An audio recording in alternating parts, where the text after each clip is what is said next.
Il est monsieur je sais tout. Il est monsieur réponse à tout. Emmanuel Macron est une machine. Elle peut impressionner. Moi, elle ne m'a pas convaincu hier soir.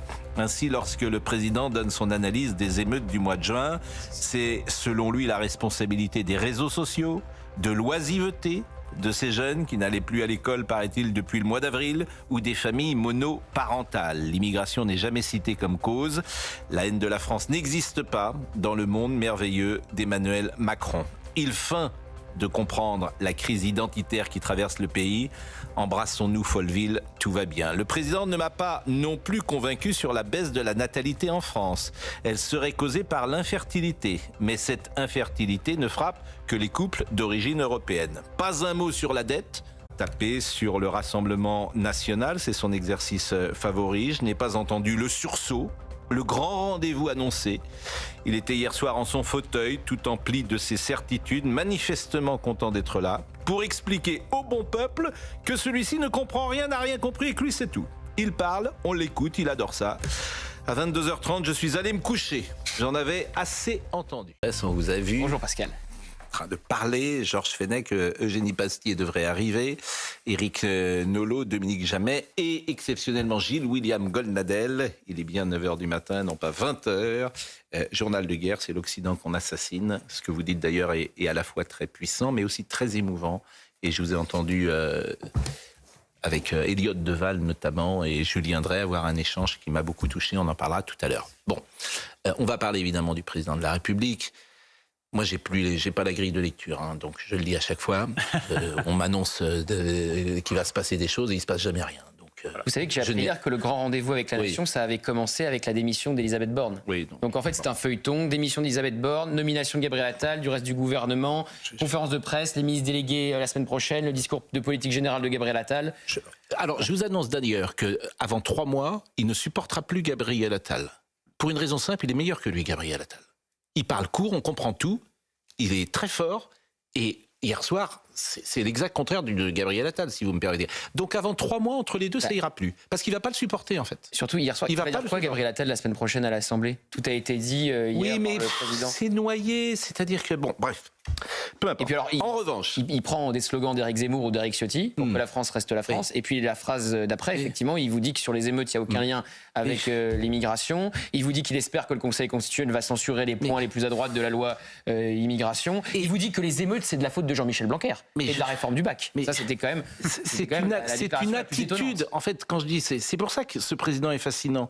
C'est une machine intellectuelle, c'est incontestable. Il répond à tout, il sait tout et tout ça. Oui, très fort. Et en fait, on cherche ce qu'il a dit après qu'il a parlé. C'est une phrase que je dis. Tiens, la cohérence en tout cas. Mais c'est invraisemblable. Il n'y a rien de. Bon. Alors, en revanche, on va en parler simplement. Je voulais, pour le coup, pour dire aussi que c'est un peu le bordel, pardonnez-moi, dans ce gouvernement.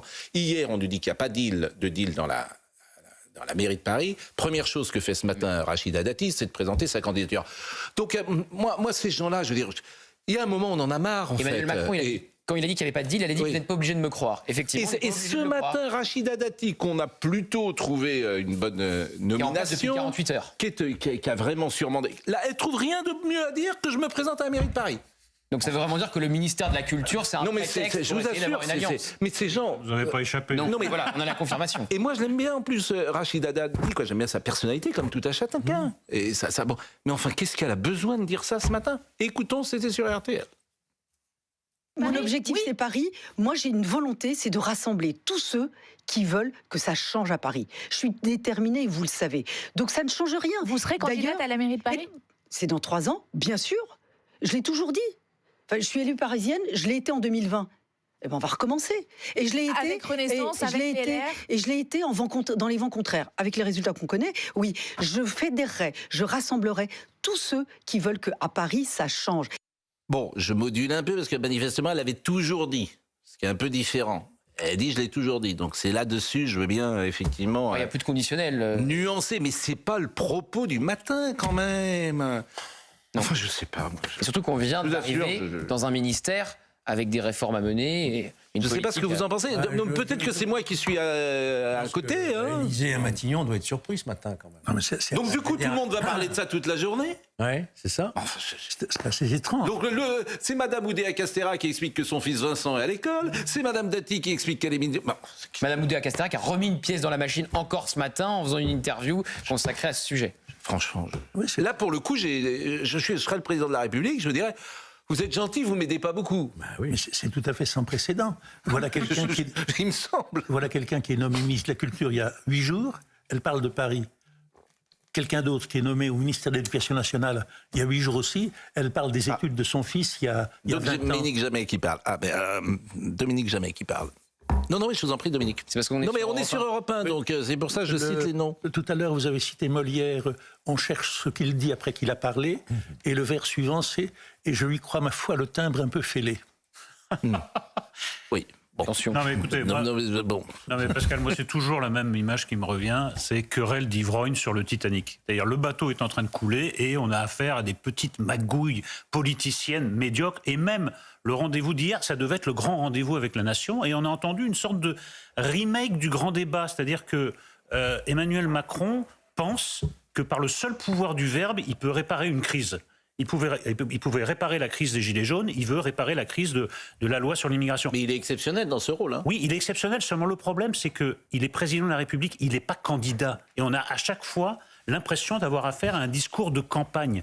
Alors, il a décrété la révolution par écrit dans un livre, il a décrété la révolution par oral à chaque fois qu'il prend la parole. Maintenant, on veut la révolution, en tout cas, le changement en action. Est-ce que hier, on a entendu le changement en action? Non. On a entendu des généralités, des propos extrêmement vagues, parfois qui vont dans la bonne direction, mais rien d'un grand rendez-vous avec la nation, un président du verbe et pas de l'action, et même parfois du verbe. Non, mais par exemple, sur le pouvoir d'achat, il dit les prix vont baisser. Il y a à ce moment-là un plan sur Bruno Le Maire. Mais ça veut rien dire, les prix vont baisser. C'est pas lui qui les fixe, les prix. L'électricité va augmenter. Hein. Oui. L'électricité va augmenter en plus avec les taxes qui vont augmenter. Mais une fois de plus, on ne peut que se demander dans quel univers il vit. Tous les sondages, l'un après l'autre, disent il y a 3 préoccupations qui viennent en premier, le pouvoir d'achat, l'immigration, la sécurité. Et il parle d'autre chose. Et il y a la santé au milieu. Et la dette, pas un mot sur la dette. Oui. Pas un mot sur la dette pendant 2 heures et quart. Moi, on m'explique que la dette, c'est l'alpha et l'oméga. Ah oui. Pas un mot. Ce qui est vrai. Pas un mot sur la dette.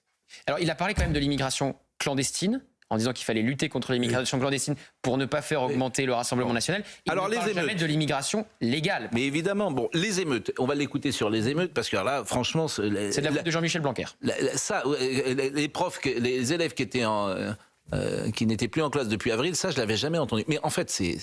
Enfin, bref.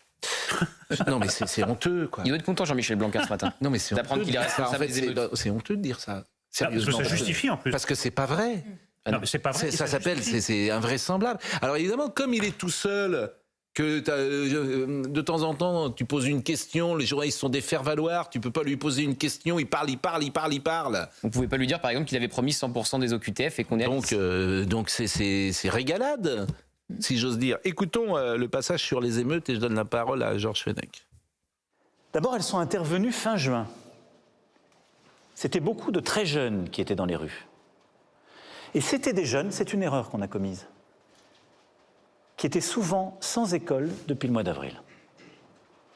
Réforme du brevet, réforme du baccalauréat, l'organisation commune, le système tel qu'il marche, plus de classe, l'oisiveté. Vous savez, les vieux préceptes parfois disent beaucoup. C'est un truc de dingue. Enfin, je vous assure. C'est pas possible. Non, mais là, mais non, mais il est. Mais enfin, je vous assure, mais moi, je suis inquiet, hein. Là, parce qu'en fait, c'est grave. Je crois que le déni saute aux yeux de tous les Français. Quand il vient nous dire, au fond, cette histoire d'émeute, c'est le résultat d'une oisiveté. Une oisiveté. Je suis oisif, donc je décide d'aller brûler mon école, d'aller brûler ma mairie, d'aller brûler mon commissariat. Et il nous dit, mais c'est les jeunes Français, oui, d'accord, mais ils viennent d'où? Ils sont issus de l'immigration. Ils n'aiment pas leur pays. Ils crachent et ils cassent sur leur pays. Voyez-vous? Il faut le dire. Moi, je le dis très clairement. Donc là, on est face à un déni total d'une situation. Et tant qu'on n'aura pas effectivement posé le vrai problème de l'échec total de l'intégration de cette catégorie de la population, on ne trouvera pas les bonnes solutions. Eugénie Bastier qui vient d'arriver, que je salue et qui n'a pas parlé. Merci Pascal. Oui, non, il a ajouté d'ailleurs, il faut noter sur les émeutes que c'était un problème non pas d'immigration mais d'intégration. Or, il est quand même compliqué de distinguer l'intégration de l'immigration comme si c'était des sujets qui n'avaient rien à voir. Alors qu'évidemment, ils sont liés. Alors, il est dans la continuité de ce qu'il avait dit juste après les émeutes. Il ne veut pas en démordre. Et effectivement, c'est un problème. Il a dit aussi que c'était un problème d'intégration des deux côtés. Ça m'a frappé quand même. C'est-à-dire que, en disant qu'il y avait une assignation à résidence de la part des Français vis-à-vis des nouveaux arrivants, des immigrés. C'est-à-dire que c'était pas seulement la faute des immigrés qui ne veulent pas s'intégrer, mais aussi de la faute des Français. Sauf que la 4e génération s'intègre moins bien que la première. Voilà, c'est pour ça que si il était en face d'un journaliste, on lui dirait, mais monsieur le président, comment vous expliquez qu'en 70, il n'y avait pas ces problèmes-là? Ah oui. Il ne brûlait pas les voitures. Il y a un vrai problème de lucidité. Mais il veut pas dans le déni. Alors, Macron, il vit dans un monde parallèle, en fait. En réalité, c'est pas du déni. Il parle d'une réalité qui n'existe pas. Et tout le monde, malheureusement, peut le vérifier. Donc moi, j'arrive pas à comprendre. Il y aura la contradiction du peuple. S'il n'y a pas la contradiction des journalistes, il y aura la contradiction du peuple qui le ramènera à la réalité. Mais c'était... À commencer par le mois de juin. Mais le Rassemblement national, la seule chose... Il met en parallèle... la France insoumise et le Rassemblement national qu'il renvoie, sur le programme économique, qu'il renvoie aux deux extrêmes. Mais en quoi Madame Le Pen est-elle une extrémiste aujourd'hui? Je vous assure, je voudrais qu'on me l'explique. Oui, moi, j'adore changer d'avis. J'adore changer d'avis. Donc, si on me dit que Madame Le Pen est une extrémiste, franchement, je change d'avis. Comme ça, c'est le cours de théâtre en direct. Donc, moi, je veux bien contester. Son programme, mais je ne saisis pas en quoi. Mais personne, en fait, pense que Mme Le Pen est une extrémiste en France, sauf Libération, sauf Mediapart et sauf, effectivement, Emmanuel Macron. C'est-à-dire qu'il a remplacé la vieille rhétorique antifasciste qu'il récuse en disant il ne veut pas qu'on dise que Marine Le Pen est d'extrême droite, mais il veut dire qu'elle est extrême en général, c'est-à-dire c'est le chaos. Et d'ailleurs, il fait pour effrayer sur le Rassemblement national, il dit que Marine Le Pen, c'est la même chose que Jean-Luc Mélenchon. Ben oui, alors on l'écoute et je donne la parole. Rediabolisation de Marine Le Pen par Jean-Luc Mélenchon. On l'écoute sur hier, mais il est à côté. Je veux dire, il est à côté complètement. On écoute le président de la République et je vous donne la parole, Dominique Jamais. Moi, je pense qu'il faut, pour éviter le retour des extrêmes, et en particulier de l'extrême droite, s'attaquer à ce qui fait voter pour eux. La première chose, c'était le chômage de masse. C'était une spécificité française. Nous étions à coup sûr la grande économie qui n'avait pas réussi à endiguer celui-ci. On est en train de le faire. Et on va continuer. La désindustrialisation, on le voyait dans nos territoires de l'Est comme du Nord, avait beaucoup nourri le Rassemblement national, le Front national naguère. On est en train d'y répondre, on améliore d'ailleurs les choses dans ces territoires. Est-ce que c'est suffisant? Non. Deuxième élément, l'immigration. Lutter contre l'immigration clandestine, c'est, je pense, une des réponses au Rassemblement national. C'est pourquoi j'assume totalement la politique au niveau européen et français qu'on a menée. Pas de naïveté, mais le faire dans le cadre de notre République, nos principes. Ce que je défends. Mais il faut s'attaquer à ça qui, dans certaines régions, les nourrit. Puis la troisième chose qui, je pense, les nourrit, c'est une forme de sentiment de dépossession. Beaucoup de nos compatriotes se disent, au fond, le pays ne marche plus. On a tout essayé, on ne les a pas essayés. Et ma crainte, et ce contre quoi je me bats, parce que je ne suis pas là pour craindre, vous me direz, c'est que tout le monde s'habitue à ça. Et plus personne ne dit que le Rassemblement national, comme toutes les extrêmes droites en Europe, c'est surtout et avant tout le pays de l'appauvrissement collectif. C'est le parti de l'appauvrissement collectif. C'est le parti du mensonge, et ça le continue de l'être. C'est le parti qui a le programme qu'il a complètement piqué à l'extrême gauche. C'est le parti qui continue à vous expliquer que la retraite à 60 ans est possible, sans vous expliquer comment la financer. Le parti qui vous explique qu'il faut augmenter le SMIC, sans vous expliquer comment ça ne désindustrialisera pas le pays. C'est le parti qui continue de vous expliquer des choses impossibles sur le plan économique et social pour affaiblir. Si on ne s'attaque pas pied à pied à l'incohérence de leur programme, là, les gens se disent des trucs faciles. L'opposition, c'est beaucoup plus facile que le gouvernement. Donc il faut aller au réel sur ce qu'il propose. Sur ce qu'il vient de dire, par exemple, s'il est sur un plateau de télévision avec un journaliste, je lui rappelle que lui-même, sur la retraite à 60 ans, défendait l'exact contraire de ce qu'il a dit après. Donc lui-même explique que Mme Le Pen est d'extrême droite parce qu'elle veut la retraite à 60 ans, alors que lui-même la prenait dans son programme. Il dit qu'elle est... C'était la réforme à points qui prenait d'ailleurs lors de la précédente conférence de presse qui n'a finalement pas fait. Il n'a jamais prôné la réforme des retraites à 60 ans. Mais j'ai passé un extrait 10 fois pendant la réforme de la retraite. Non, mais je veux bien qu'on le ressorte, où il expliquait que... Sur la réforme à points. Non, c'était Non, les non. 60 ans. Là, Je demande à Marine Lançon, c'est avec ça que j'ai passé 50 fois. Dominique Jamais. Ce que je voulais dire simplement, Jamais. à la lumière de cette conférence de presse, c'est qu'on est entré décidément dans l'ère du bizarre et de l'incohérence. Je m'explique. Il y a quelques jours, Emmanuel Macron crée la sensation en nommant Gabriel Attal Premier ministre.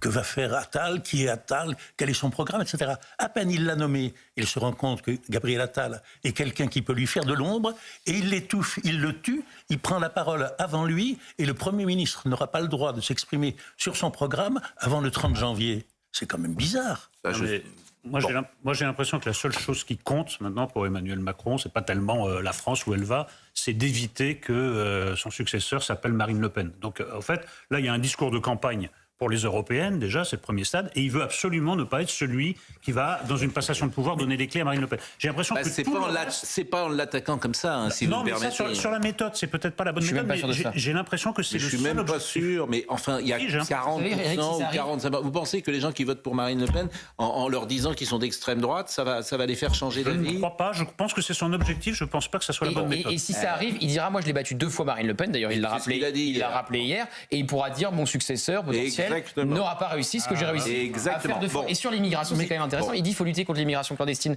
C'est le même président qui dans la même conférence de presse Oui. vous dit qu'il espère que le Conseil constitutionnel censurera les points les Exact. plus durs de la loi immigration. C'est le même président de la République qui a promis 100% des OQTF appliqués et qui est à 10%. On a Bon, pu lui la poser la question hier, Marseillaise. c'est dommage. La Marseillaise et la tenue. Alors là, pareil, ce qu'il va dire, mais moi je pensais même qu'on apprenait la Marseillaise à l'école et qu'il n'y avait rien de nouveau et qu'on Rien de apprenait nouveau. l'histoire de France à On l'école. avait un professeur dans la matinale ce matin, il nous dit Je strictement veux dire, mais rien de nouveau. t'as l'impression que...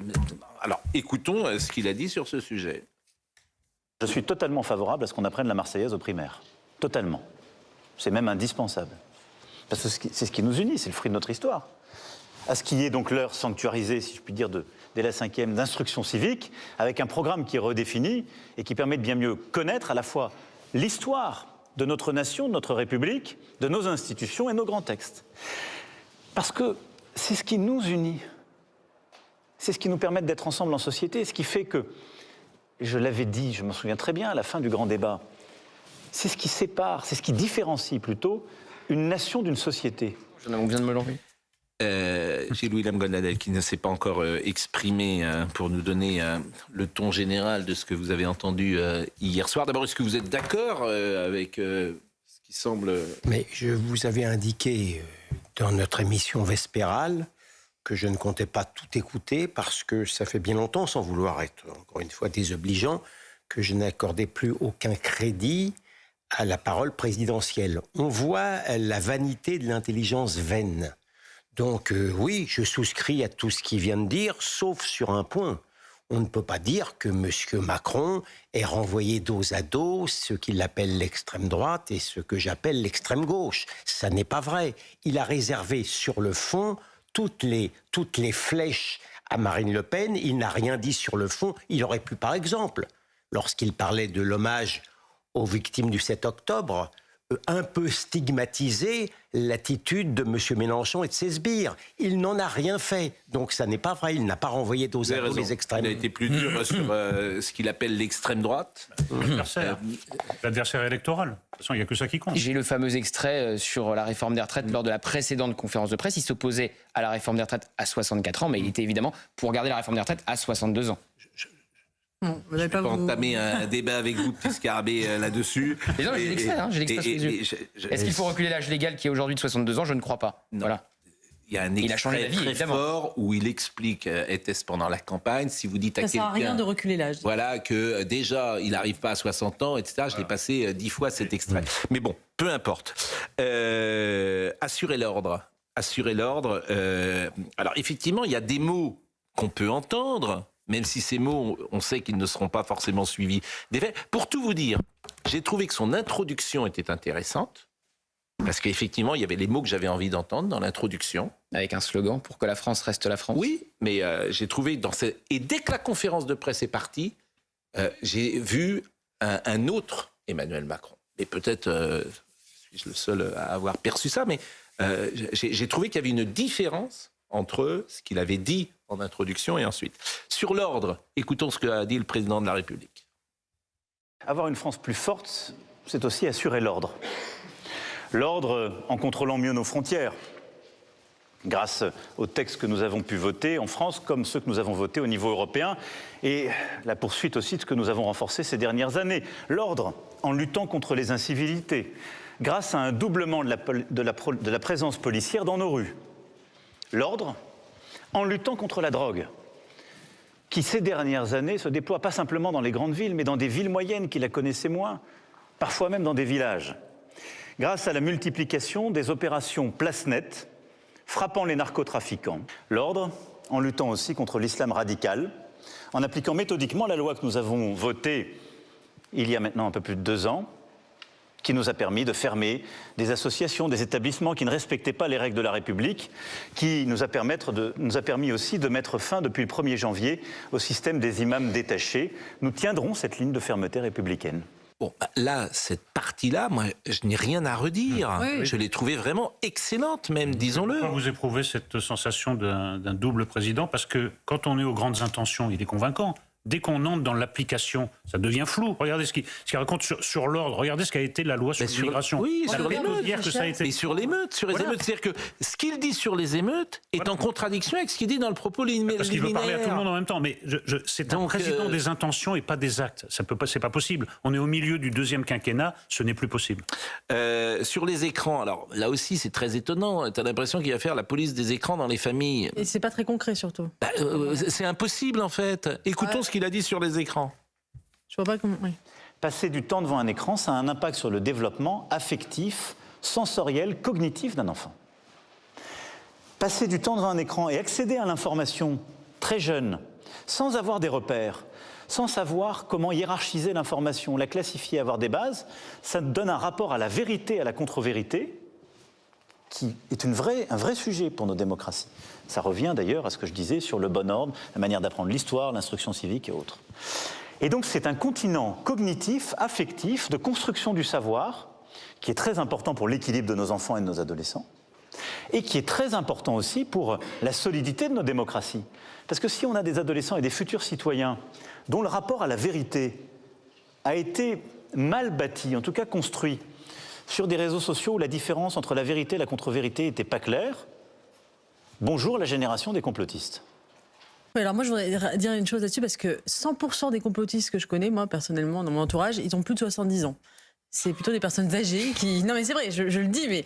Et cette façon qu'il a de dire la jeunesse devient complotiste, je pense qu'il voilà, il veut pas jamais, de toute façon, il veut jamais toucher à son électorat, qui est plutôt les personnes âgées, mais il n'y a pas que les jeunes qui sont complotistes et devant les écrans. Après, il a totalement raison sur les écrans et la jeunesse. Moi, je ne pense pas que ce soit le problème principal, ce soit le complotisme, mais c'est tout simplement la capacité de se concentrer, d'avoir de l'attention et d'assimiler du savoir ensuite à l'école, etc. Donc évidemment, surtout, moi je suis pour la restriction du temps d'écran, mais je ne vois pas comment concrètement on va pouvoir le faire dans les foyers. Mais, par contre, à l'école, ce serait déjà une très bonne idée de chasser les écrans des écoles complètement et définitivement. Mais vous avez tellement raison. C'est-à-dire que s'il veut ça, il dit hier soir, il n'y a plus un écran qui rentre à l'école. Ouais. C'est-à-dire que les téléphones portables sont éteints. C'est déjà le cas, je crois, au collège. Les téléphones portables sont éteints. Éteints. Oui.